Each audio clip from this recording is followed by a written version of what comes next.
얼마 전에 새로운 시각에서 불교의 가르침을 전한다는 책이 있어서 구매를 했습니다.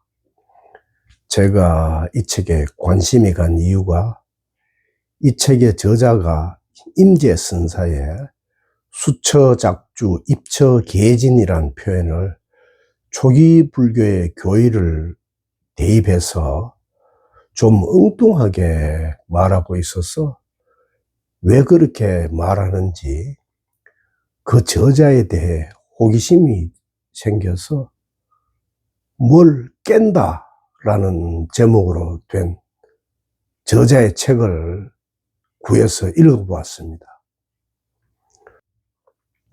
이 책의 저자가 불교에 입문한 지 40년 이상 된 성녀이고 초기 불교도 공부한 분이어서 그런지 상당히 논리적으로 설득력도 있고 불교 지식이 해박한 분이 쓴 책이라 전체적으로 상당히 매끄러운 내용이었지만은 결정적인 부분에서 흠결이 있어서 상당히 아쉬웠습니다. 그런데 이런 흠결은 이 책의 저자만이 아니라 불교에 전문적으로 종사하는 이들이나 깨달음 여정 안내에서도 흔한 문제이기 때문에 이번 시간에 여러분과 살펴보려고 합니다. 이 책의 내용의 흠결을 짚어보려는 것은 이 책의 저자나 책의 내용을 폄훼하려는 것은 아니고 깨달음 여정을 같이 가는 나그네로서 서로 탁마하는 입장에서 짚어보려는 호의라는 점을 먼저 밝힙니다. 그래서 이 책의 저자나 이 책과 관련된 분들께서는 넓은 마음으로 양해해 주실 것을 부탁드리며 진행하겠습니다. 불교가 태동한 인도라는 나라가 사변적인 문화여서 그런지 불교 교의도 사변적일 뿐만 아니라 상당한 지식이 필요할 정도로 방대합니다. 그래서 제가 앞에서 언급한 책 안에 있는 불교 교의도 제 개인적인 형편으로는 손댈 수 있는 수준의 살림이 아니어서 교의적인 부분은 불교 안에 박학한 관계자분들이 많이 계시니 그분들이 다룰 것이라고 보고 저는 일반 상식적인 관점과 깨달음 여정에서 누구나 확인이 가능한 진실을 가지고 이 책의 내용에 포함된 흠결을 여러분과 같이 짚어보겠습니다. 이 책의 저자는 무아를 나라는 것은 없다라고 주장합니다. 그리고 법, 그러니까 세상을 환이라고 주장합니다. 그리고 또한 정상적인 사유만 하면 최상의 깨달음을 얻을 수 있다라고 말하고 있습니다.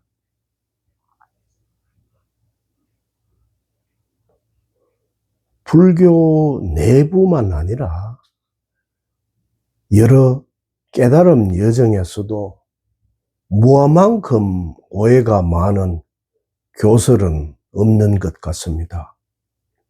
무아를 마치 내가 있다라는 유아의 반대말로 오해하는 분들이 정말 많습니다. 이들 중에는 나라는 것이 없다. 그러니까 지킬 나가 없으니 얼마나 편하고 좋은가 라고 말하면서 한편으로는 수행을 해서 무아를 깨달아야 한다고 주장합니다. 내가 없다면서 수행은 도대체 누가 한다는 건지 좀 알쏭달쏭합니다. 무아연기와 공은 어떤 이론적인 사상을 주장하는 교설이 아닙니다. 붓다께서 가장 경계한 부분이 바로 이 점이었습니다. 붓다께서 생전에 14무기나 10난무기라고 하는 문제들에 대해서 대답을 하지 않고 침묵한 이유가 붓다의 가르침을 이론화하려는 오류에 빠지지 않게 하기 위한 방편이었다라고 말할 수 있습니다. 실제로 붓다께서는 편역행자라고 불리는 와차고따가 아트만이 존재합니까? 라고 물었을 때나 아트만이 존재하지 않습니까? 라고 물었을 때나 두 질문 모두에 침묵했습니다. 붓다께서는 유아나 무아로 틀을 지으려 하는 제자에게 침묵함으로써 어떤 틀도 짓지 못하게 하려고 침묵으로 그렇게 가르치신 것입니다. 그러니까 무아는 나라는 것이 없다라는 생각이거나 나라는 것이 없다라는 주장이거나 나라는 것이 없다라는 느낌이나 어떤 체험을 가리키는 것이 결코 아닙니다. 무아 연기와 공을 풀어서 말하면은 아무 틀도 없고 틀이 없는 것도 없다 라고 말할 수 있습니다.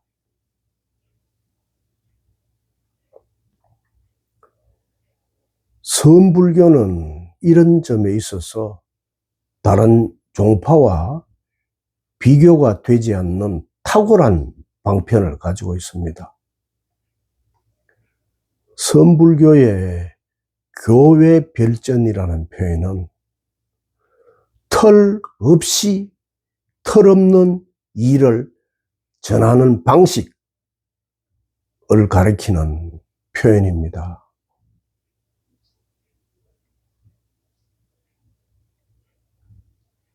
깨달음 여정에 참여는 했지만 사정이 여의치 않아서 헤매게 될 때 많은 이들이 이런저런 권위가 있어 보이는 논리에 솔깃해져서 끌려다니게 됩니다.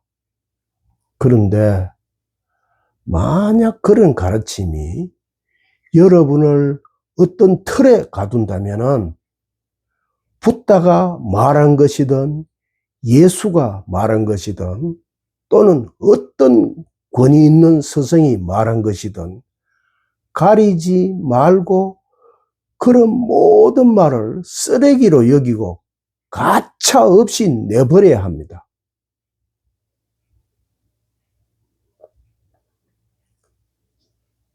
여러분이 깨달음 여정에서 시간을 허비하며 헤매지 않으려면은 아무리 그럴듯해도 생각으로 어떤 이론을 쫓아다니는 그런 어리석은 짓을 해서는 안 됩니다. 무아연기와 공은 어떤 이론을 세우라는 가르침이 아니라 오히려 모든 틀을 폐기하라 라는 가르침입니다.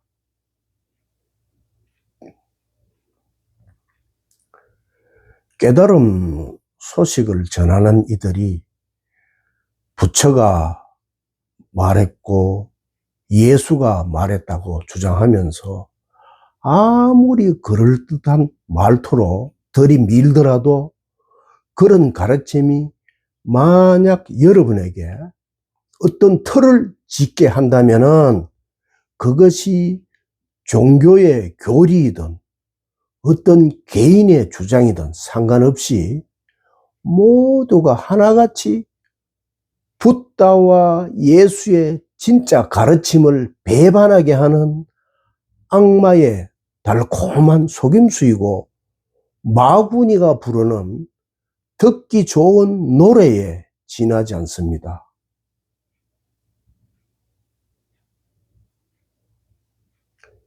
이 책의 저자처럼 틀을 짓는 사람들은 깨달음을 모양 바꾸기라고 착각합니다. 그래서 있다라는 모양을 없다라는 모양으로 바꾸고 실체라는 모양을 환이라는 모양으로 바꾸는 것을 깨달음이라고 여깁니다. 하지만 깨달음은 모양을 바꾸는 일이 아니라 모든 모양에서 벗어나는 일입니다.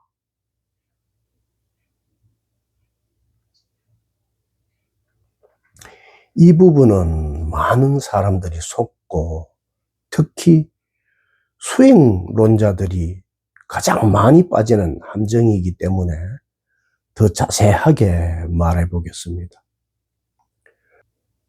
사람들이 모양으로 된 틀을 대하는 방식은 세 가지로 나눠볼 수 있습니다. 첫 번째가 틀은 그대로 두고 틀 안에 든 내용물의 모양을 바꾸는 방식입니다. 그러니까 이 방식은 이런 생각을 저런 생각으로 논리와 견해를 바꾸거나 혹은 불편한 어떤 감정을 편한 어떤 감정으로 느낌을 바꾸는 그런 방식입니다.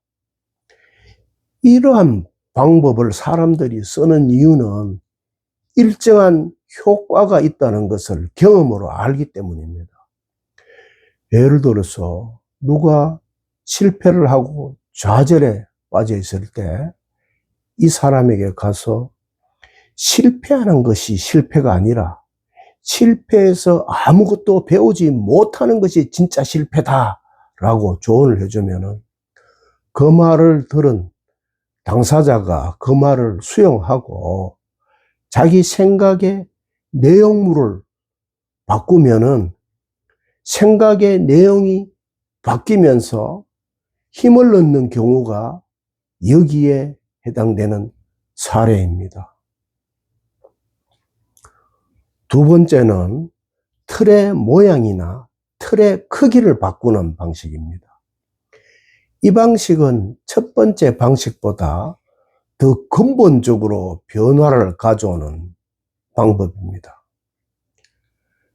작은 틀에서 큰 틀로 틀의 크기를 바꾸거나 아니면 틀의 모양을 바꾸게 되면은 작은 틀에서 누리지 못하던 것을 더 큰 틀에서 누리게 되고 또는 다른 모양의 틀에서 누리지 못하던 것을 모양이 바뀐 틀에서 이전과 다른 모양으로 색다르게 누리게 되므로 특정한 크기의 틀과 특정한 모양의 틀에서만 벗어난 것에 불과한데도 마치 모양으로 된 모든 틀에서 벗어난 것이라고 착각하고 이 단계를 깨어난 것으로 오해하는 수행자가 적지 않습니다.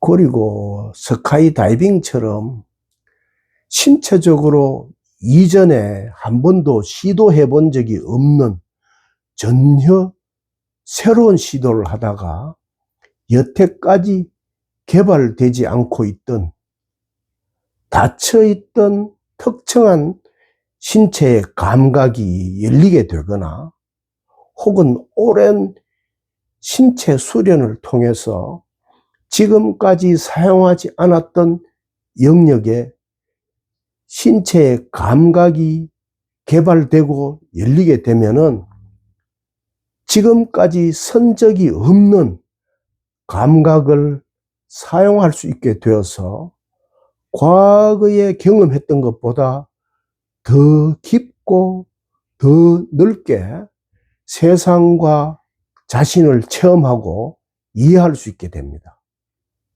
그렇게 되면 이런 새로운 체험이 가져온 새로운 모양과 틀에 사람들이 미혹해져서 이런 감각을 열리게 한 신체 수련을 더욱 신뢰하게 되고 또 여기서 나아가서 다른 수련으로 또 다른 감각을 개발하려는 욕망에 코가 꿰어서 수련에 집착하고 수련에 중독되게 됩니다.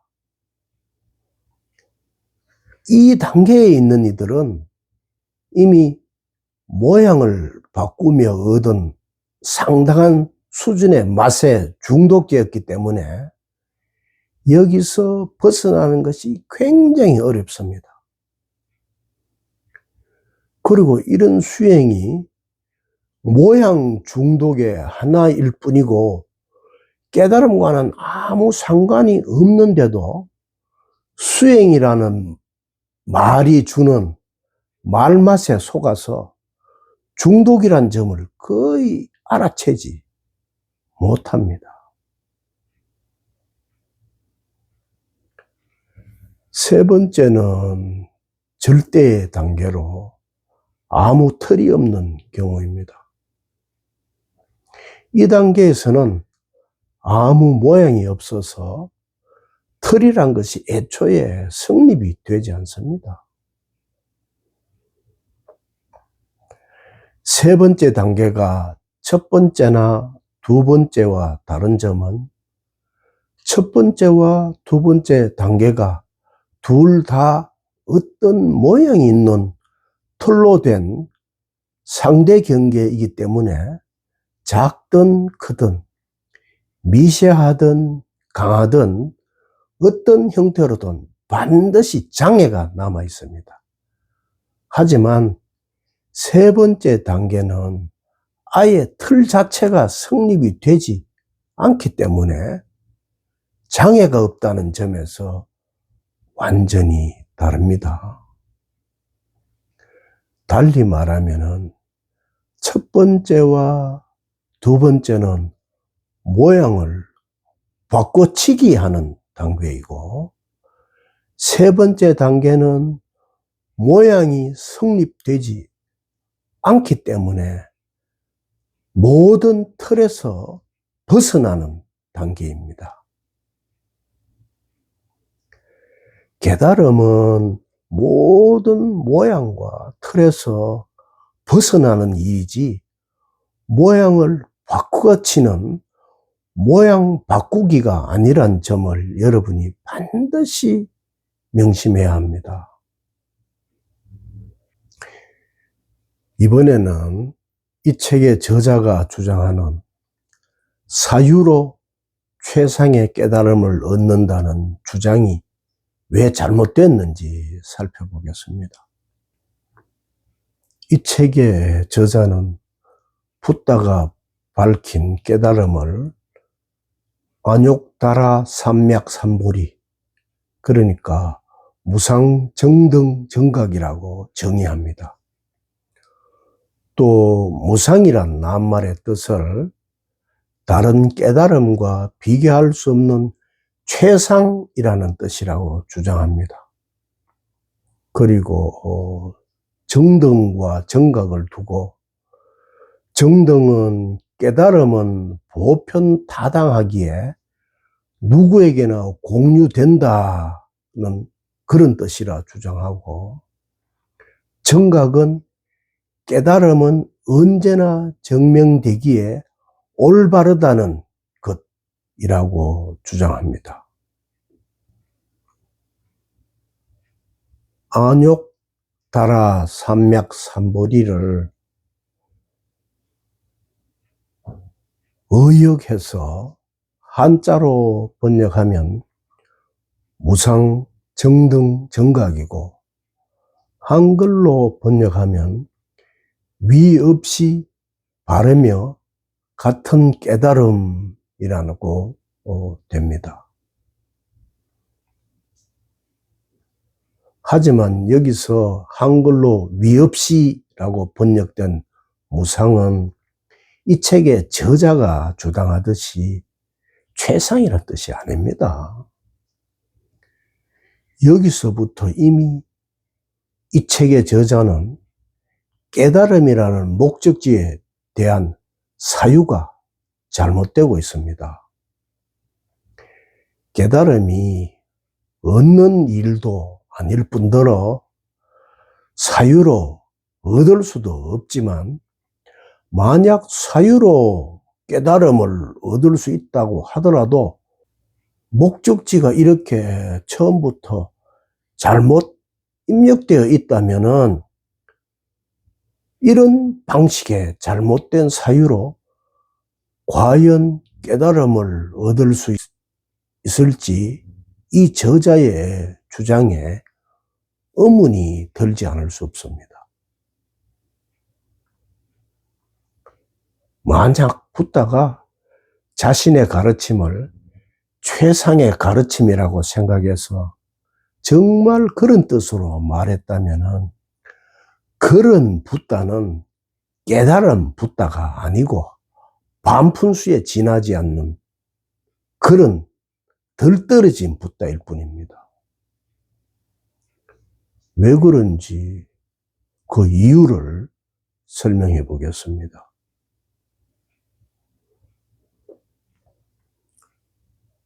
무상 정등 정각이란 문장에서 만약 무상이 최상이라는 뜻이라면은 뒤이어 따라 나오는 정등 정각과 서로 모순된 문장이 되어버립니다. 왜냐하면 만약 무상이란 말이 최상이란 뜻이라면은 최상인 깨달음이 있고 최상이 아닌 깨달음이라는 것이 따로 있다는 뜻이 되는데, 그렇다면은 이것은 깨달음의 속성인 무차별과 반대가 됩니다. 깨어난 안목을 다른 표현으로 일진법계라고 표현합니다. 그리고 일진법계는 무차별입니다. 그런데 무차별인 깨달음을 가리키면서 최상이고 최상이 아니라는 이런 차별을 짓는다면은 형용 모순된 진술이 아닐 수 없습니다. 붓다께서는 이 짧은 문장에서 무상을 최상이란 뜻의 형용사로 사용해서 자화자찬하고 있는 것이 아닙니다. 붓다께서 말한 깨달음인 안욕다라 삼맥삼보리에는 붓다의 교설에서 가장 중요한 연기에 대한 가르침이 들어 있습니다. 위 없이라는 말은 최상이란 말이 아니고 위, 아래라는 상대적인 위를 가리키는 표현입니다. 그러므로 위 없이란 말은 위가 없으니 아래도 없는 상대로 성립되는 연기의 사슬이 끊어졌다는 그런 표현이고, 그래서 올바르고 무차별이어서 올바른 깨달음이다 라는 뜻으로 무상 정등 정각을 선언하고 있는 것이지, 내 깨달음이 최상의 깨달음이다 라고 선전하고 있는 것이 아닙니다.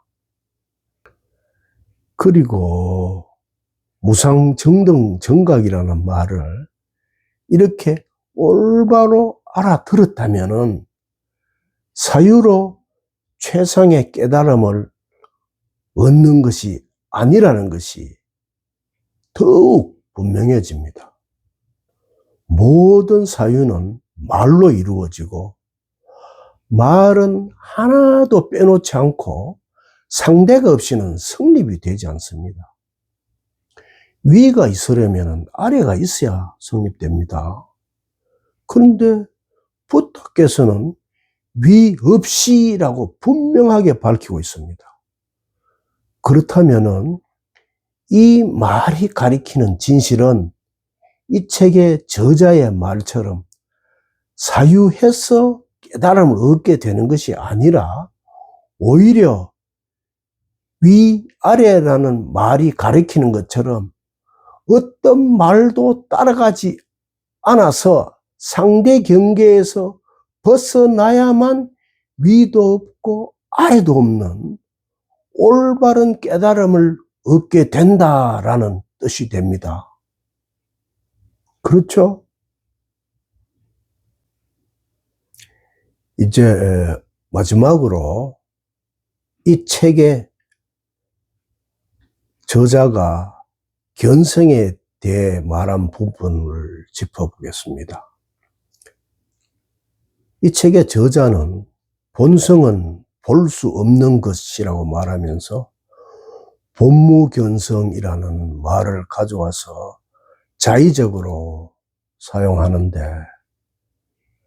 이 용어는 초기 불교의 붓다가 사용한 낱말이 아니라 후대의 선불교에서 사용한 말이기 때문에 그렇게 자의적으로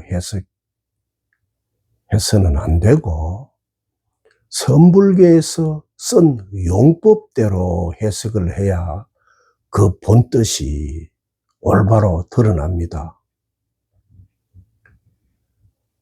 이 책의 저자가 견성이 처음이 아니라 이렇게 말한 부분은 옳은 말입니다. 그런데 본다는 것이 단순히 육안으로 어떤 대상을 보는 것만 가리키지 않습니다.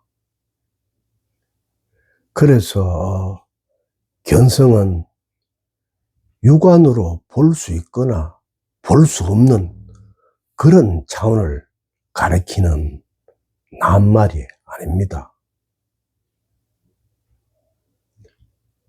볼 수 없다는 표현은 제가 앞서 여러 차례에 걸쳐 여러분에게 깨달음은 아무 모양이 없다 라고 말씀드린 표현처럼 무상인 실상을 가리키는 것이지 깨달음이 불가능한 일이라는 그런 표현은 아닙니다.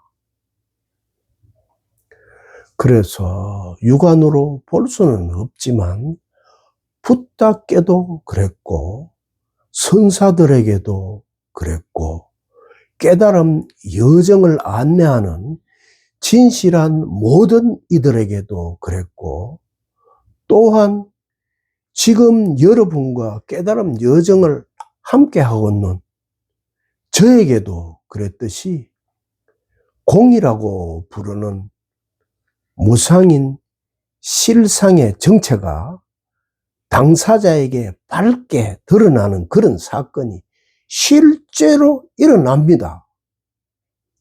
만약 그런 일이 없다면은 붓다도 선사도 모두 사기꾼일 것이고, 저도 지금 여러분에게 사기를 치고 있는 것이 틀림없을 겁니다. 견성을 처음이라고 말하는 표현은 견성 사건이 일어난 후에 그 사건을 이해하는 방식의 미숙함, 그리고 남에게 전달하는 표현 방식의 미숙함 때문에 발생하는 오해입니다. 깨달음 사건의 당사자는 그 사건이 일어나기 전에는 이원적인 안목에서만 살아왔습니다. 그래서 본성이 밝아지는 비이원적인 깨달은 사건을 기존에 자기가 배워온 습관을 따라서 이원적으로 이해하고 이원적으로 설명하려 하기 때문에 이해도 미숙하고 표현도 미숙해서 발생하게 되는 결과물이라고 말할 수 있습니다. 그리고 깨달음 체험이라는 표현을 사용하는 사람들은 그렇게 말해야 하는 것이 아니고 더 정확하게 표현하려면 깨달음 경험이라고 말해야 올바릅니다. 체험은 실시간으로 지금 여기에서 일어나고 있는 일이고, 경험은 과거에 일어난 일에 대한 기억을 상기하는 일입니다. 그래서 체험이라고 말하지 말고 깨달음 경험이라고 말해야 바릅니다. 그래서 깨달음 체험이란 표현은 오해를 주기 때문에 깨달음 경험이라고 말해야 듣는 사람들이 오해를 하지 않게 됩니다.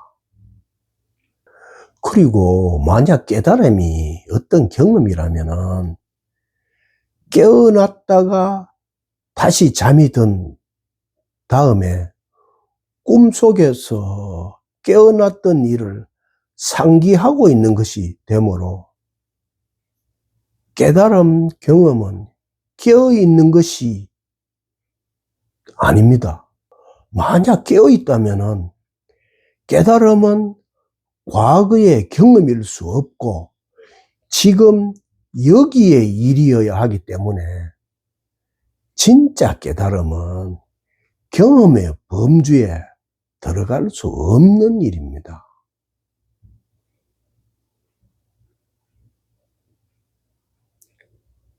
이처럼 진짜 깨달음은 언제나 어디서나 무엇에서나 무슨 일에서나 실시간으로 일어나고 있는 일이기 때문에 깨달음을 언젠가 체험해야 된다라고 말한다면 틀린 표현이지만은 깨달은 체험이란 말 그 자체가 틀린 표현은 아닙니다. 왜냐하면은 지금 여기서 여러분에게 실시간으로 일어나고 있는 모든 체험이 하나도 빼놓지 않고 깨달음 체험이 아닌 것이 없기 때문입니다. 여러분은 지금 깨달음 체험을 하고 있는 겁니다.